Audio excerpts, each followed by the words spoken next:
Welcome everyone to Daf Yomi 1 week at a time. This is Masechet Zevachim, and today is our 13th class where we're going to be reviewing Daf 87 through 93. I want to wish everyone a Chanukah Sameach. Hope everyone is having a wonderful Chag. Daf 87 speaks about things that we were talking about, things that are placed on the Mizbeach, on the altar, and then if they kind of burst off the altar again, because there's a fire and it's being burnt up, there is a danger that things can go off or be thrown off of the altar. The question is, when do you return the items onto the Mizbeach, and when you do not return the items onto the Mizbeach? So if the meat has been on the altar, on the Mizbeach, but not on the fire overnight, so you don't take it off, but if it does come off, do you return it or not? So the Gemara tells us that there's no concept of lina. Lina is where things are left overnight and become invalidated in the temple. But if something is left on the Mizbeach, on the altar, that is considered it's not considered as left over, and it does not become invalidated. And the Gemara teaches us that not only the Mizbeach itself, the altar, but also the ramp, and also the vessels, the Kli Sharet, the sanctified vessels as well. These vessels sanctify things, even if they are invalid, and allows them to be put onto the Mizbeach, or maybe not, and that is a machloket. The Gemara discusses the airspace above the altar, above the Mizbeach. Does it sanctify things as if they were placed on the altar,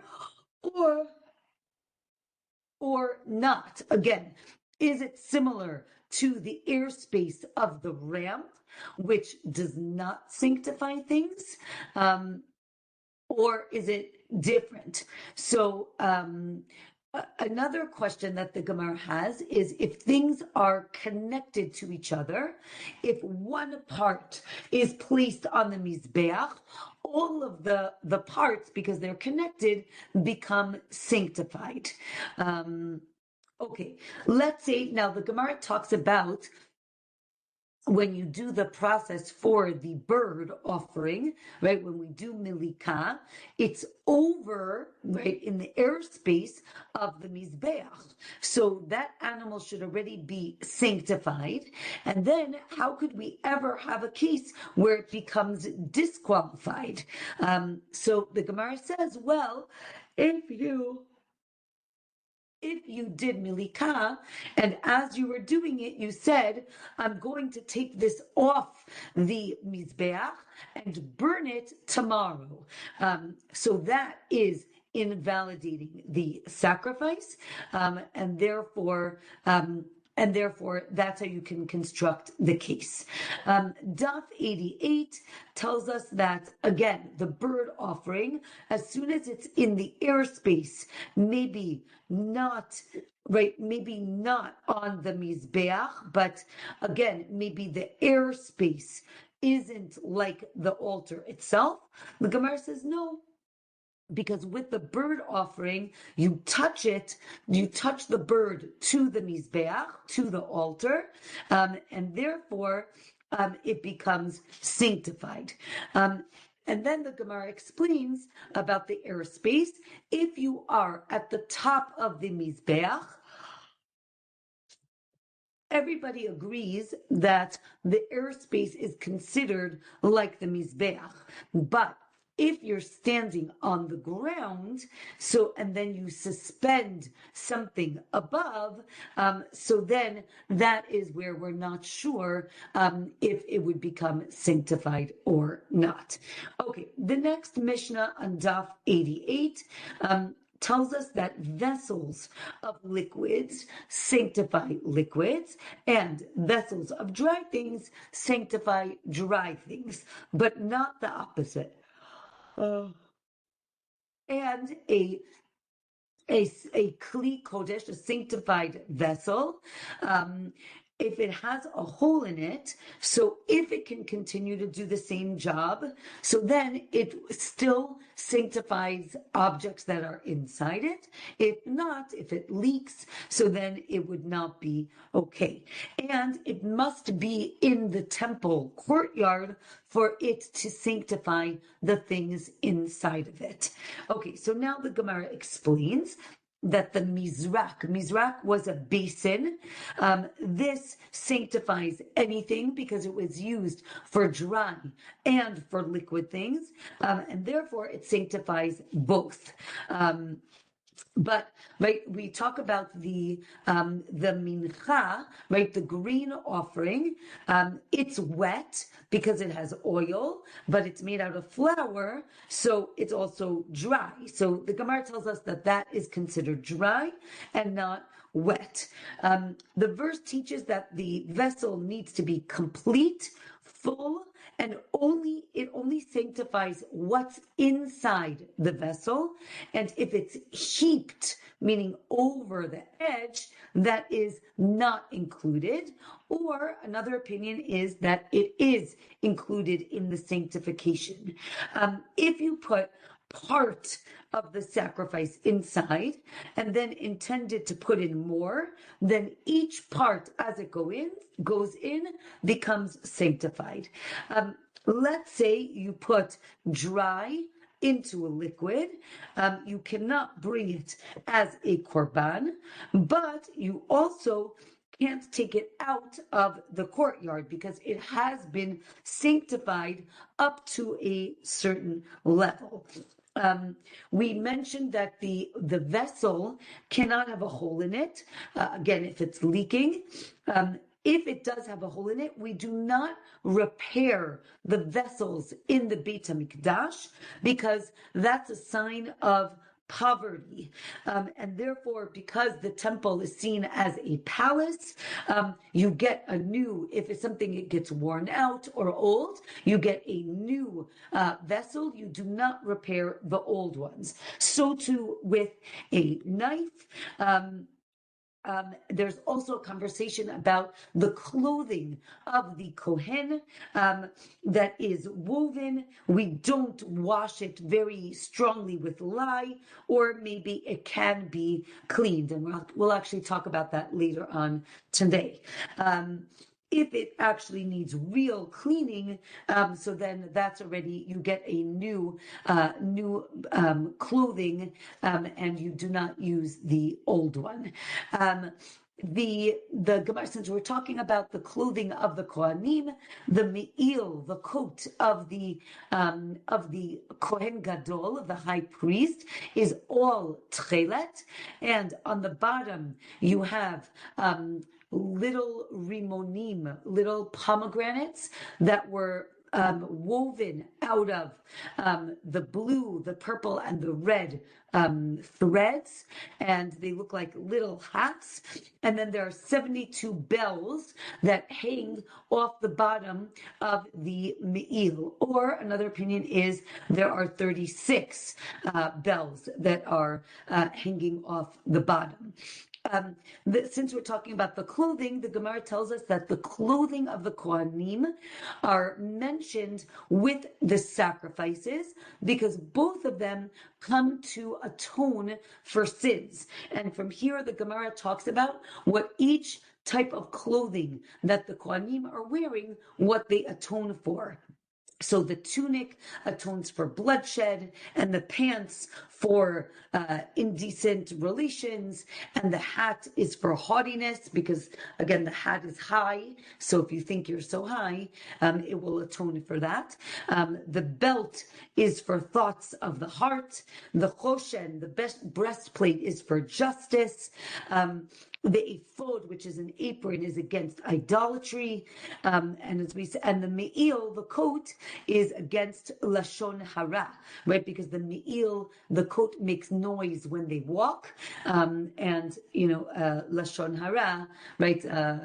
Slander or speaking about others makes noise. The tzitz, right? The headband or the piece of gold that the Kohen Gadol wore on his forehead, it atones for brazenness. Okay, that is the end of the 9th chapter, and now we're going to begin and end the 10th chapter in Masechet Zevachim. So, Daf 89, the chapter begins. The Mishnah tells us, and this is a very famous concept, anything that is more frequent is done first.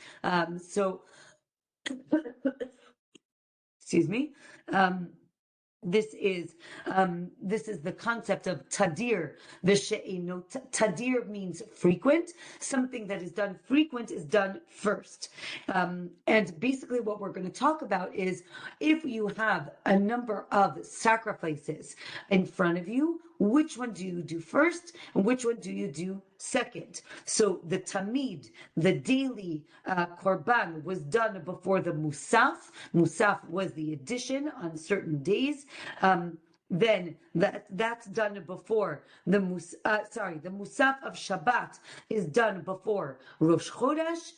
This is something that for those of you who are familiar, this Shabbat is actually Chanukah and Shabbat, obviously, and Rosh Chodesh. And for many people, it becomes very exciting because we take out 3 Torahs. And of course, the question is, what do you read first? And we are going to implement this idea. Whatever is more frequent is done first. So first Shabbat, then Rosh Chodesh, then Chanukah. So yes, it's going to be actually a long day in shul, but for the halachists out there, it is an exciting day. So it is literally about this. This is the parak. This is the Mishnah. So again, the Musaf of Shabbat comes before the Musaf of Rosh Chodesh. Rosh Chodesh comes before Rosh Hashanah. And this is based on a verse. So now the Gemara explains, maybe only the Tamid comes first, but not other frequent things. The Gemara says, no, the verse teaches us that anything that is more frequent will come first. Okay, the next Mishnah is going to teach us, again, not something that contradicts this, but we're going to put them against each other in a little bit. But anything that's holier than the other is going to precede it. And therefore, the blood of a chatat, of a sin offering, is placed on the mizbeach before the blood of an olah, of a burnt offering, because if it atones, it is holier, which I think is fascinating. The limbs of the burnt offering of the olah come before the innards of a sin offering, because the olah, the burnt offering, is completely burnt, therefore it is holier. A chatat comes before an asham, again, sin offering before a guilt offering, because the sin offering, the blood is placed on 4 corners as opposed to 2 corners. The asham comes before the nazir, because the asham is sanctified, it's kodshe kadshim, as opposed to the nazir, right? The nazir and the todah come before shlamim. Shlamim are the peace offering, because the Todah and the Nazir are eaten only for 1 day, as opposed to Shlamim, which is 2 days. So 1 day is seen as holier.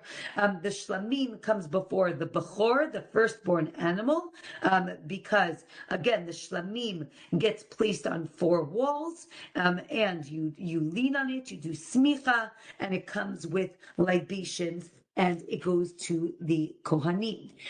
The Bechor, the firstborn, comes before Maaser, because, again, it is more sanctified. Maaser comes before a bird offering, because an animal, meaning a behema, how do you say it, right? A sheep, a goat, is seen as more holy than a bird offering. Because again, an animal offering has blood and the innards go onto the Mizbeach, as opposed to the birds do not. They just have blood. The birds come before a grain offering, before the mincha, because there is blood for the bird, it is seen as holier. The mincha of a sinner comes before the mincha than any other mincha, because again, it atones. As we said, atonement will come first. And the chatat ha'of, the bird sin offering, comes before olat ha'of, the burnt offering, because again, atonement before anything else. Okay, so now the Gemara explains.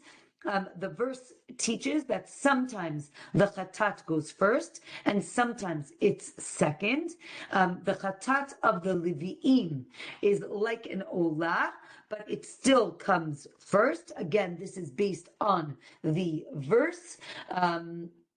And again, the blood of the chatat comes before the blood of the olah, but the limbs of the olah come before the innards, the emurim of the chatat. Again, the limbs are seen as holier than the innards of the sin offering.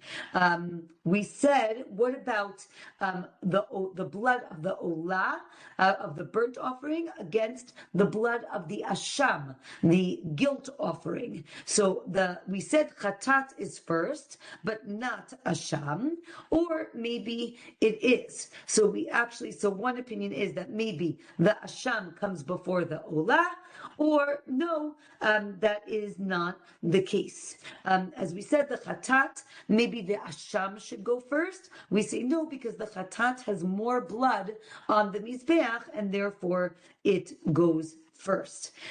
Things that are eaten quicker or in a shorter amount of time are seen as more holy.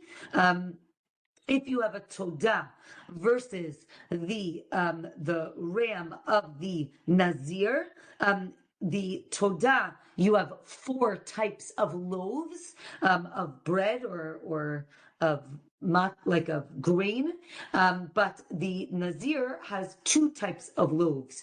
So therefore, the todah wins with 4 loaves. The shlamim is more holy because there are more actions that surround it. The bechor is more holy, the firstborn animal, because it is holy or sanctified from birth. As we said, all animals come before birds, but birds, even though birds are kodshe kachim, meaning they are the highest level, we still say that the animal sacrifices are more holy. Meat of Kodshe Kalim, which is the lower level of sacrifices, the meat of those sacrifices that went out of the courtyard before you put the blood on the altar, this would still be valid, or no, maybe it's not valid because the meat went out of the temple area. There's a machloket if the innards of the kodshe kalim, again the lower level sacrifices, if they went out, they are seen as again invalid, or maybe if you bring them back, they might be valid, meaning even if they went outside, they would still be valid. So Daf 90 tells us that the shtei halechem, the 2 loaves that are brought on Shavuot, if they are outside when the sheep are being sacrificed, so then that would be problematic, because or maybe not, because they're not really part of the same sacrifice. They just come together. We then said the birds come before the grain offering, the mincha. Again, because we have private and public, and then we say no, blood is still going to be holier, and therefore the birds come first. Okay, then the Gemara talks about different grain offerings. There is the sinner's grain offering, the minchat choteh, that does not have oil, but it is holier of all the minachot because it atones for a sin. The minchat sotah, if you remember the sotah, who is a woman who is suspected of adultery, she brings a grain offering. This is not for atonement, it's only to clarify what is actually going on, versus a voluntary grain offering. Again, a voluntary grain offering will be made out of wheat. The sotaz is made out of barley. Therefore, the voluntary mincha should be first. We say no, the choteh versus the sotah. The sin one comes first, and a voluntary grain offering does come with oil, whereas the sotah does not have oil and is made out of barley, therefore it comes last. Okay, we said that the bird sin offering, the chatat ha'of, comes before chatat ha'olah, the bird burnt offering. This is based on a verse, because the olah, the burnt offering, is going to come second with animals, or maybe also with birds. Okay, let's say. Okay, hold on one second. Okay, now let's talk about animals. So the Gemara says, let's look at animals. So bulls should come before rams, which come before lambs, which come before goats. Each one of these, the bigger the animal, the bigger the libations that are brought with it, the wine and the grain. Therefore, the bigger they are, the earlier they come. And the ox of the Kohen Gadol, comes before the par helem davar that we learned. This is the ox when the nation sins, and that comes before the ox of idolatry, which comes before the goat of idolatry. So if you notice, we have 3 different criteria.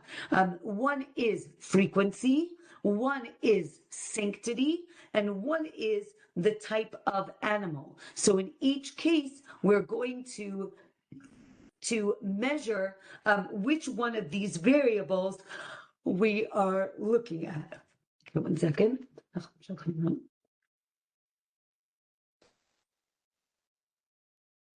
Okay. Okay, so that is, so then the Gemara says, again, the type of korban comes first. Okay, let's go to the next Mishnah on Daf 90. The Chatat, we said, comes before the Asham, except for the Asham Mitzorah. This is the leper who is going to bring 3 different korbanot.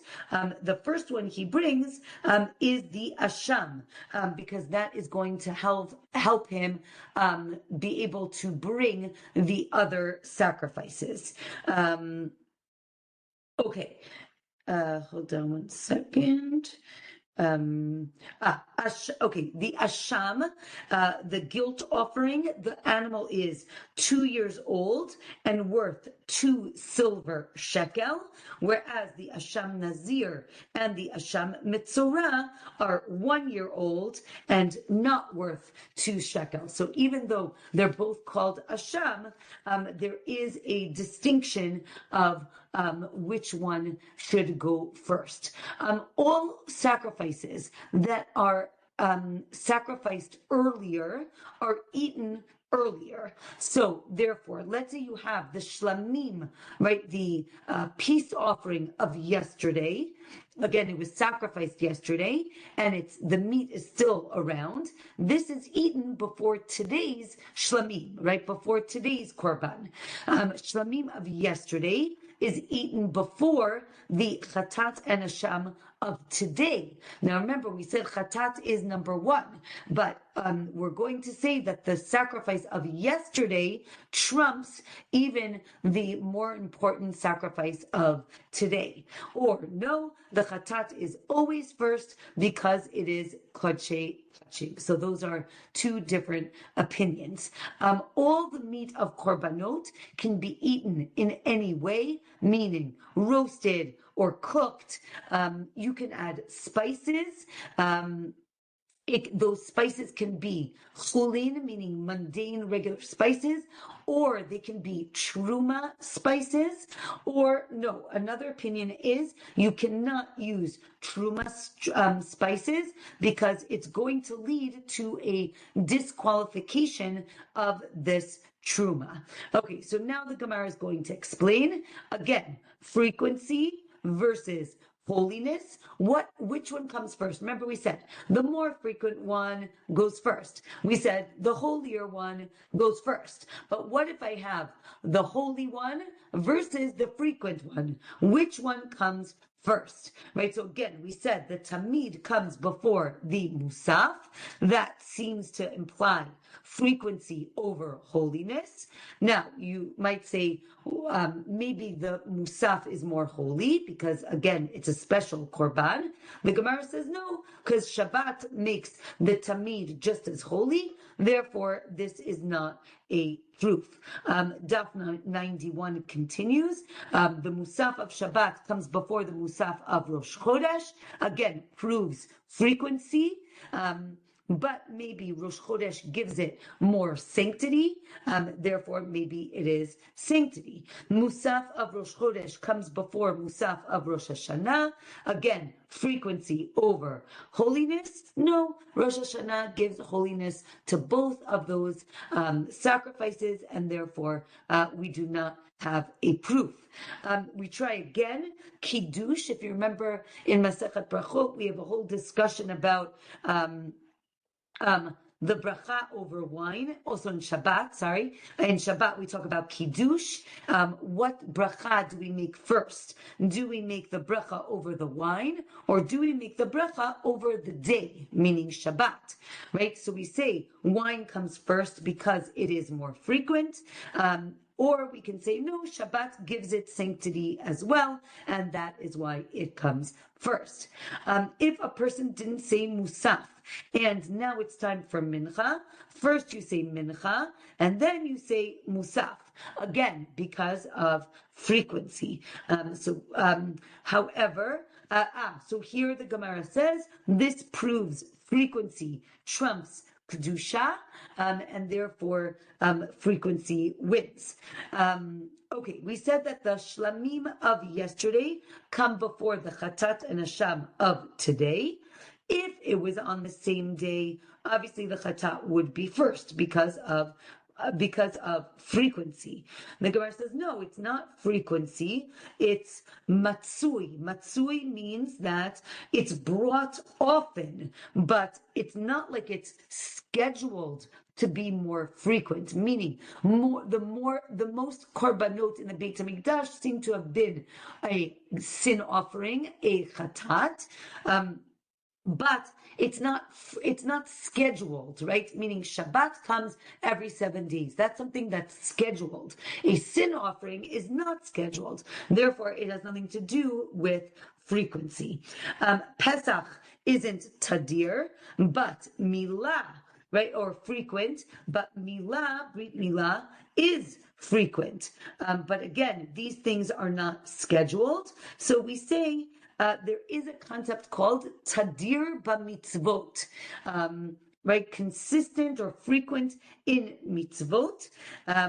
Or maybe we'll just say that Brit Milah is done more often than Pesach, right? Because babies are born throughout the whole year. Okay. If you slaughter the not tadir, the not frequent sacrifice, so now what do? Do you continue with the wrong sacrifice, or do you stop and put it aside and go back and do the one that you should have done? So the Gemara says that if you have a chatat that was not shechted, the shlamim comes first, but not right. But maybe not if it wasn't shechted already. Oh, sorry. We cannot learn from kiddush. Remember, again, we have the bracha on the wine and the bracha on the day, because those come at the same time. Therefore, we cannot learn from this. If you if you slaughter the Pesach before the Tamid, right, before the daily sacrifice, so then what do? You stir the blood of the Pesach, and then you first do the Tamid, and then you go back to the Pesach. Or maybe that's only if it was already slaughtered. Then you put the first aside and you do the second one.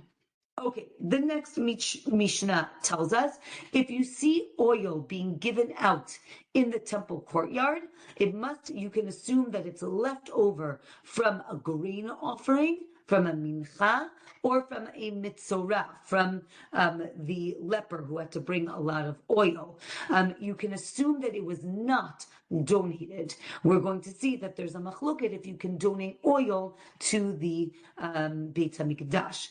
If you're putting oil on the Mizbeach, on the altar, so let's say, again, it's left over from the mincha of the Kohen. Again, you cannot donate oil, or maybe you can donate oil, right? Two different opinions. So the Gemara explains that Rabbi Akiva says that wine can be donated, and it gets poured into the bowls on the Mizbeach, at the top of the Mizbeach, and oil that is donated is put on the fire. So maybe all of it, or maybe only some of it, and the rest of the oil is given to the Kohanim, right? Just like the mincha, you put a little bit of the mincha, the kometz, the handful, onto the fire, and the rest is given to the Kohanim. Or maybe you learn oil from wine, and you put all of it on the Mizbeach. So now the Gemara explains, if you donate wine, you pour it on the fire. It is a fire offering, but wait a minute, it might extinguish the fire, and we know you're not allowed to extinguish the fire. It's okay because it's only extinguishing a little bit, and therefore it is okay. And then the Gemara talks about taking off either a coal or some of the ash. You have to be careful that you don't extinguish the fire. And the Gemara discusses something that we learned in Masechet Shabbat, which is what we call davar she'eino mitkaven. You do an action, but you didn't intend for the outcome of that, right? So if I want to put wine on the fire, it's because I want to put wine on the fire, not because I'm trying to put out the fire. So Rabbi Yehuda says davar she'eino mitkaven is still a asur, it's forbidden, and therefore you put the wine in the bowl. But Rabbi Shimon says it's allowed, and therefore the wine can go on the fire, even if it extinguishes part of the fire. Okay, the top of Daf 92 says, again, a similar related idea. Melacha she'inat tzricha legufa. If you do, this is specifically in Shabbat, if you do an action, but you don't really need the result of that action. Again, if you don't need the result, Rabbi Shimon says that it's okay. So again, you could put out a fire if it's dangerous, because you're not putting out the fire to make coal. You just want to save people from damage. Okay, and with that, we end the 10th chapter. Okay, moving right along to the 11th chapter. So this chapter is based on the verse that teaches us that if the blood of a chatat, of a sin offering, gets sprinkled or spritzed or lands on the clothing of the kohen, it must be laundered out of the cloth. Here we're talking from the perspective of the blood. We're not talking about the perspective of the kohen wearing clean clothes. We're talking about the fact that the blood cannot be absorbed by something else. It needs to be removed. So too, if a chatat was cooked in an earthenware vessel, then the earthenware vessel needs to be broken. Again, just before you get upset about that, recognize that earthenware is seen as disposable, right? Because what do? You just break it, you grind it up, you start again, you make a new vessel. So it's not seen as a terrible loss. If the utensil is metal, it needs to be washed out.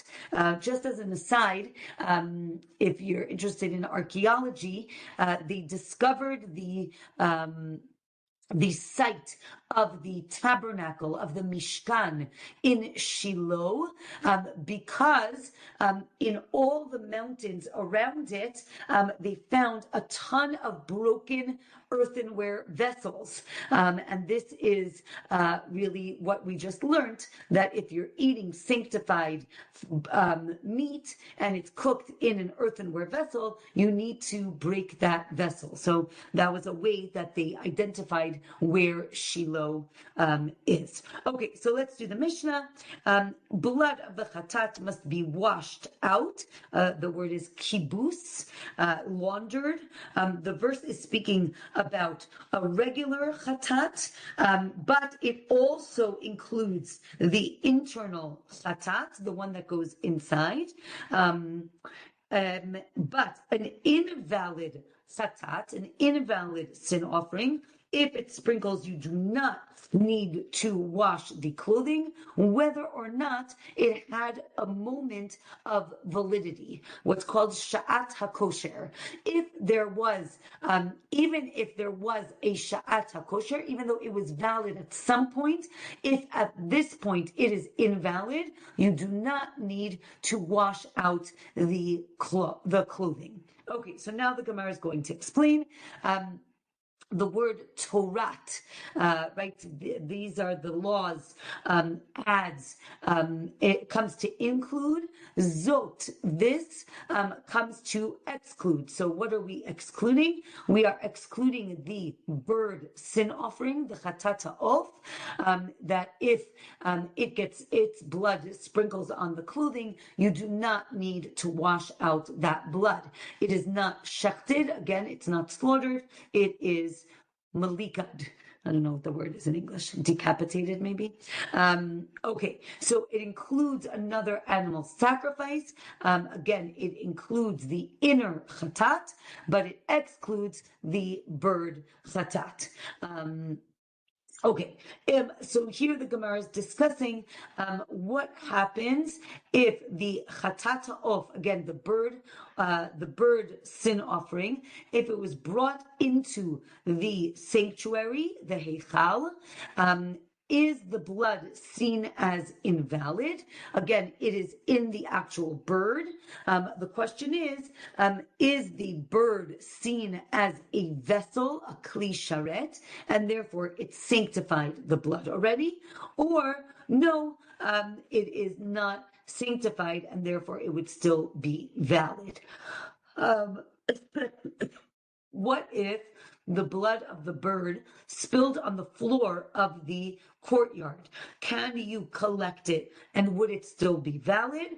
But again, it was a bird offering is not placed into a kli sharet, into a sanctified vessel, and therefore it is not sanctified, and therefore if it's spilled from the bird, maybe it would be invalid and you could not pick it up. What if the blood of a chatat ha'of is in the airspace of the clothing? Then it already became invalidated, and therefore it would never need to be washed. So we say no, the clothing actually touches the bird. There was never any airspace, and then that would not be the case. What if the chatat ha'of's blood spilled onto one cloth or clothing, and then from there onto another one? Does the second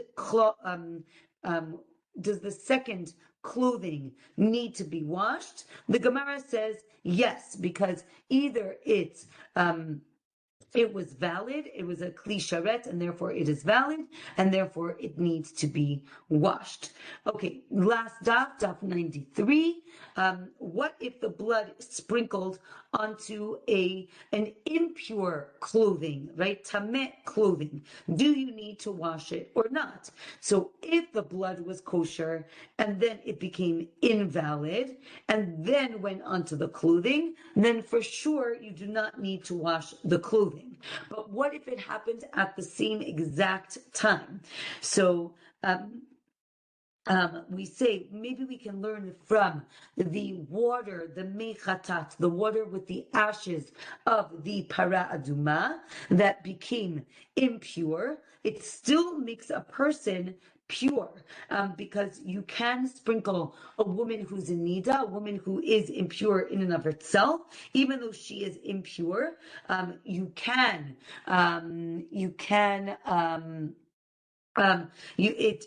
still sprinkle, but the Gemara says maybe this is different than our case with the blood.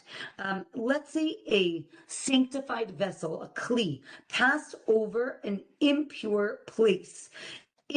One opinion is it's as if it stopped along the way and therefore it becomes impure, or no, it stays pure because it did not rest, right? Again, when you pass something over, is it seen as if it is resting or not? Okay.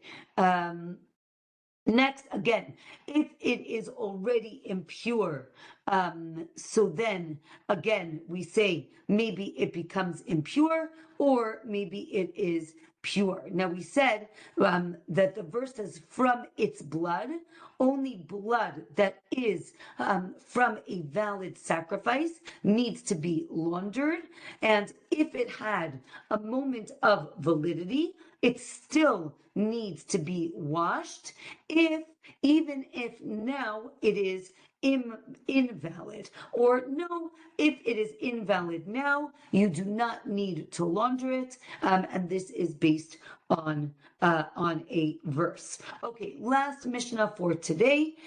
If blood sprinkled from the neck of an animal, or from the altar, or from the base, the yesod, or from the floor, you do not need to launder that clothing. Only blood that was collected in a kli sharet, in a sanctified vessel, and is fit to be sprinkled onto the altar, only that type of blood, if it goes on clothing, it needs to be laundered. So this is, the Gemara says this is based on a verse. Again, it says, Asher yazeh, that you will sprinkle. You need to be able to sprinkle this blood, and it must be in a kli sharet.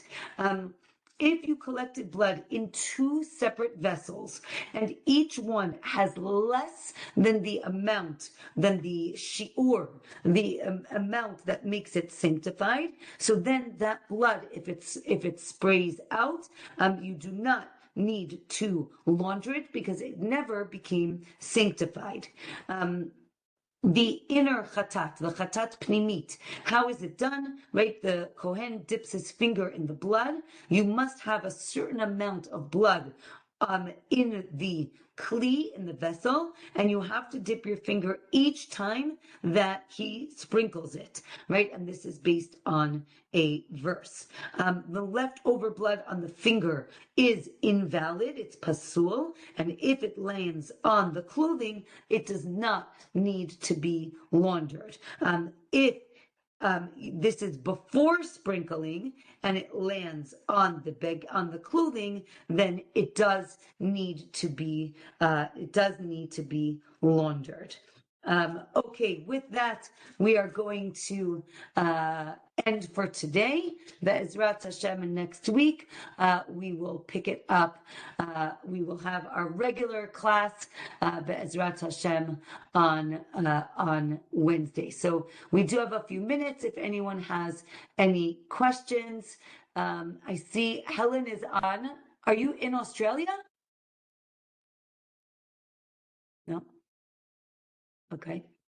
I have a question. Yes. Yeah, I'm just thinking of it now, so I hope I'll be able to be clear. It's back on DOF 92A, which was just something new to me to discover. I had not seen this detail before about what they would do with it says the blood, the oil, the minka offering, the wine offering, that became tameh, that they would make a separate pile, the Kohen would make a separate pile and burn them, and it mentions that it would be somewhere on the floor. They did not do this on the altar, but they would make this pyre, they would and burn it right there. So I never thought of that. So the question I would have is, do you know if the procedure was they would have to use coals from the altar, though?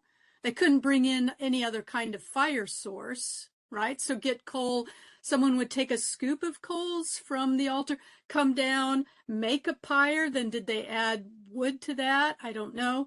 And would this be all just at one time of the day where they just gathered everything that had become tameh? Or would there be a sensitivity, a rush to isolate that thing right away, take care of it right away? So you could have had multiple pyres going on at once. What do you think? Great question.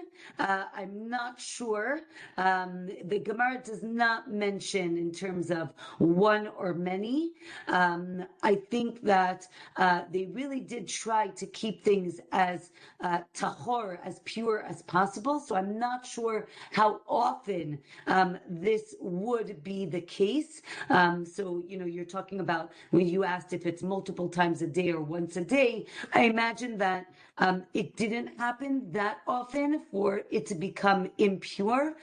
So my feeling from the Gemara is that it was a once in a while thing. This is what was happening. It's a great question. I'm not sure about the details in terms of how it was done. Again, you don't want to put those things on the altar because that is for pure things. So it is a fascinating question that I'm not exactly sure. So yeah. And it include the wine in that. How do you burn wine? Yeah, I think you sprinkle it gently and it's okay, a little bit of it. Okay, that makes sense. Exactly. And the oil too, because that'd make more fire. Exactly, just a little bit. Exactly. Okay. So there, in that sense, you didn't have to bring wood because you had the oil. Interesting. Wow. Yeah. Just never thought of that. That's just, it would be unusual, be quite a safety item. Everybody's running around or whatever, and suddenly there's a fire in the middle of the floor you would not normally have. Don't step on that. Right. Right. Again, I think that definitely when we're talking about tum'ah, they were very careful to keep it contained because everybody's, dealing with pure things. So I imagine it was taken care of immediately so as to not make other things impure. Thank you. Yeah, my pleasure. Okay, wishing everyone a Chanukah Sameach, and Be'ezrat Hashem, we should only hear good news, and we stand with the community of Sydney for the tragedy that happened this week. Really, just such a horrible tragedy. So we are sending love from all across the world and thinking of our fellow Jews. So wishing everyone a Chanukah Sameach and Chodesh Tov and Shabbat Shalom. So I just did the opposite of what we just said today. But I guess we should say Shabbat Shalom, Chodesh Tov, and Chanukah Sameach. All right. Bye, everyone. Thank you. Be well. Thank you.